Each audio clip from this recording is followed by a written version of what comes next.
جب ارتداد کا مسئلہ اٹھا، حضرت ابوبکر صدیق رضی اللہ تعالیٰ عنہ کی تلوار نیام سے باہر آئی۔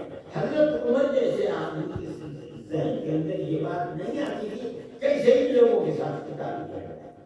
ان میں ایک جماعت ایسی تھی جو کہتی کہ اشہد ان لا الہ الا اللہ وان محمد رسول اللہ، لیکن ابوبکر اس کے اوپر راضی نہیں تھے۔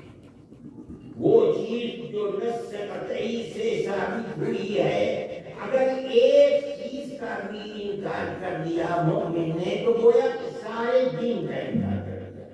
کیف تقاتل الناس یا ابا بکر وقد قال رسول اللہ صلی اللہ علیہ وسلم امرت ان اقاتل الناس حتى يشهدوا ان لا اله الا الله وان محمدا رسول الله فاذا قالوها عصموا مني دماءهم واموالهم۔ ابو بکر آئے ہوئے جبار في الجاهلية وخوار في الإسلام أينقص الدين وأنا حي۔ اسلام کے اندر کمی کی جائے گی اور ابو بکر زندہ ہے نہیں ہو سکتا۔ عمر رضی اللہ تعالی عنہ فرماتے فلما رأيت أن الله شرح صدر أبي بكر للقتال عرفت أنه الحق۔ عمر کی سمجھ میں آئے نہ آئے، جب ابو بکر کی سمجھ میں آ گیا میرا دل مطمئن ہے کہ حق وہی جسے ابو بکر کہہ رہے ہیں۔ میرے بھائی ہمارے بزرگوں کا تو کردار یہ تھا۔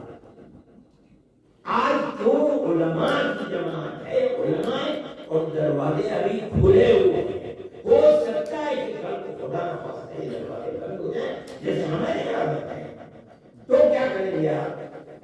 اور آپ کی تعداد کیا ہے؟ ابھی ہندوستان میں تو 20 کروڑ مسلمان ہیں۔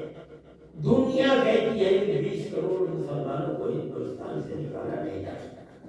ٹھیک ہے، میانمار برما والوں نے نکال دیا، 12 لاکھ مسلمان پڑے ہوئے ہیں بنگلہ دیش کے اندر۔ یہ 20 کروڑ کہاں چلے جائیں گے مسلمان؟ لیکن آپ کی تعداد تو کچھ بھی نہیں ہے اس کے مقابلے میں۔ کہاں ہے؟ آپ کس طریقے پر لے کر میں ارباب جمعیت سے کہتا ہوں کہ انہیں اپنے آپ کو اس چیز پر لگانا چاہیے۔ Thanks for watching. Don't forget to like, comment, share and subscribe to Al Wahid channel.